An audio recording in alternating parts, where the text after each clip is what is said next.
Soyez les bienvenus à ce rendez-vous de l'information sur Ecclesia TV. Du 4 au 18 juin 2024 se tient au foyer Mère Hélène Sylvestré de Grand Laou la 3e édition du Camp de la Paix, initié par le réseau Shalom de transformation, de conflits et de réconciliation Rescor. Dans cette édition, nous reviendrons sur la journée du vendredi 7 juin dernier, marquée par diverses activités. Et puis, diocèse de Yopougon, le dimanche 26 mai dernier, en plus de célébrer la solennité de la Sainte Trinité, les fidèles de la paroisse Saint-Luc, l'évangéliste de Songonk Assemblée, ont rendu hommage aux mères, mondialement célébrées le même jour. Le vendredi 7 juin dernier, les enfants de 8 à 16 ans ont pris part à des activités visant à les former aux valeurs de paix et de non-violence en milieu scolaire. C'était dans le cadre de la 3e édition du Camp de la Paix, initié par le Rescor et qui se tient du 4 au 18 juin dans la ville de Grand Laou. Un reportage signé Serge Lébé, commenté par Morel Poti.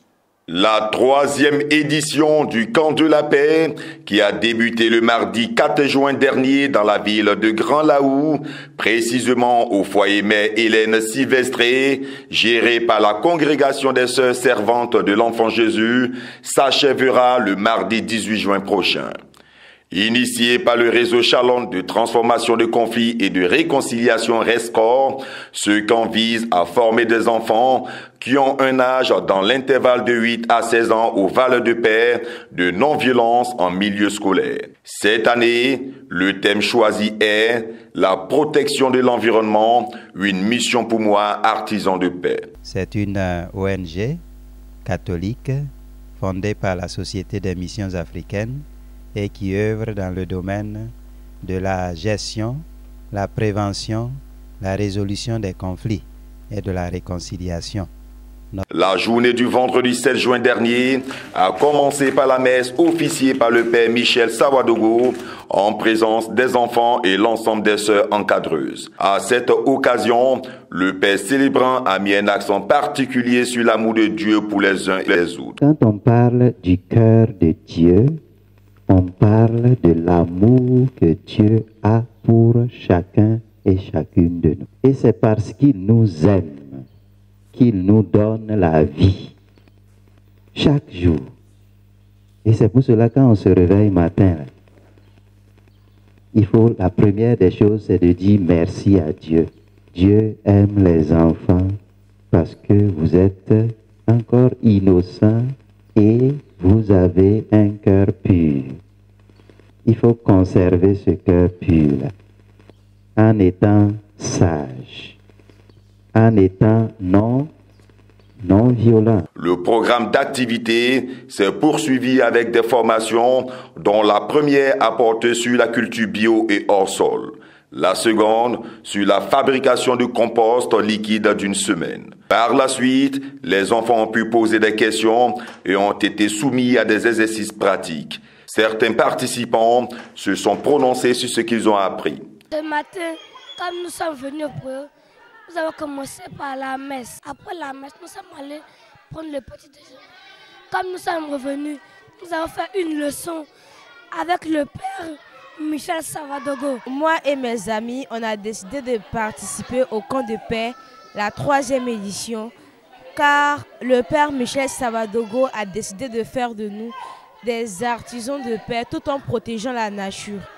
On a fait la visite de la forêt de Nzida de Grand Laou et dans cette forêt, nous avons vu plusieurs arbres à vertu médicinale qui sont des antibiotiques qui soignent des maladies.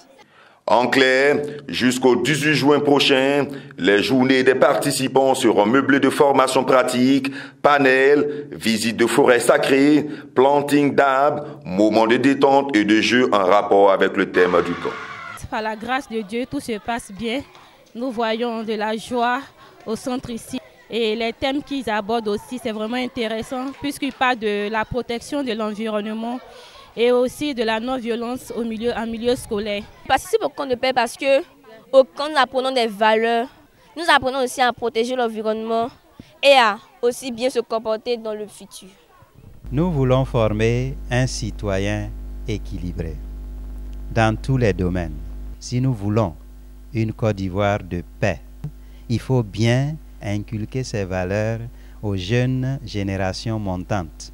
Intéressons-nous à un autre sujet. Le dimanche 26 mai dernier, les femmes ont été célébrées à la paroisse Saint-Luc, l'évangéliste de Songon-Cassemblé, à l'occasion de la fête des mères. Cet hommage a été fait au cours de la messe, officiée par le curé Père Rodrigue Acouman. Reporter Jean-Baptiste Blaoua, correspondant RNC, commentaire Marie Abissier. Le dimanche 26 mai dernier, en la solennité de la Sainte Trinité, la fête des mères a aussi été célébrée. La communauté paroissiale de Saint-Luc, l'évangéliste de Songon-Cassemblé, n'est pas restée en marge. La section paroissiale de la FEG, Association des femmes de l'Église catholique, dirigée par Madame Monique Gbamo, et l'ensemble des membres du bureau ont décidé d'organiser la fête des mères pour les femmes du village de Songon-Cassemblé. Cette première édition a débuté dès 7 heures du matin. Vêtues d'un uniforme en pagne pour la plupart, les femmes ont pris la direction de l'église où elles se sont retrouvées pour rendre grâce à Dieu. La messe a été officiée par le père Rodrigue Acouman qui, après avoir rendu hommage aux femmes dans son homélie, a partagé leur joie en esquissant des pas de danse. Pour la circonstance, la quête et les offrandes ont été faites par des hommes désignés sur la paroisse. Cela n'a pas empêché les femmes de venir dans l'allégresse faire leur offrande habituelle en signe d'action de grâce. Un poème a été adressé aux mamans par une fillette. En ce juste spécial qui t'est dédié, ce n'est certainement pas par un hasard qu'il apparaisse dans le mois de la Vierge Marie, la mère de tous les hommes. Oh maman, tu es la première à avoir mal quand j'ai un malaise. Maman chérie, je voudrais te montrer l'immensité de mon amour pour toi. La fête s'est poursuivie dans la joie générale avec un chant pour magnifier la Vierge Marie, la première des mères. Avant le renvoi, toutes les femmes ont reçu la bénédiction. Merci à Dieu parce que célébrer une mère, c'est célébrer aujourd'hui à Songon, à Cassemblé, nous avons décidé de nous célébrer avec le peuple de Dieu. Je dis merci au Dieu Tout-Puissant pour cette belle fête aujourd'hui à l'honneur de nos mères. Nous sommes leurs fruits, nous les hommes. Alors, en reconnaissance de tout ça, aujourd'hui nous les avons célébrés. Je voudrais dire merci à Dieu, merci à nos mamans. Oui, toujours nous devons célébrer les mamans. C'est elles qui portent la vie, c'est elles qui donnent la vie.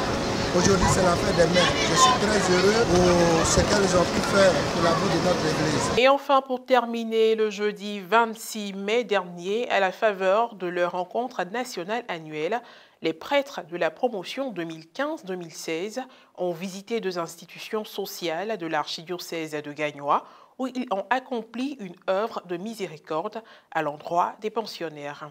Le point avec Marie Abissier. Du 21 au 24 mai dernier, les prêtres de la promotion 2015-2016, baptisés Miséricorde, se sont retrouvés dans l'archidiocèse de Gagnoa. Leur rencontre annuelle s'est déroulée au centre Emmaüs. Le jeudi 23 mai, ils en ont profité pour accomplir une œuvre de miséricorde à l'endroit des enfants handicapés du centre Arc-en-Ciel et des pensionnaires de l'orphelinat Emmanuel au quartier Soleil de Gagnoa. Dans le cadre de notre rencontre annuelle, nous avons au programme la visite de ce centre Arc-en-Ciel dédié aux enfants frappés d'un handicap moteur et psychique. Nous avons profité pour connaître la maison et faire un don parce que le but était caritatif. Nous sommes venus dans cet orphelinat pour manifester la miséricorde de Dieu à tous ses enfants. Donner des vivres et non-vivres à ses enfants pour leur dire que Dieu les soutient, Dieu les aime et que l'amour de Dieu se manifeste aujourd'hui à eux à travers nous. Touché par l'acte de charité posé par les prêtres, le responsable du centre, prophète Élie, a tenu à faire une prière de bénédiction à l'endroit des donateurs. La prochaine rencontre nationale se tiendra du 20 au 23 mai 2025 à Jacquesville, dans le diocèse de Yopougon. C'est la fin de cette édition d'information. Merci de l'avoir suivi, que je veille sur nous. À très bientôt.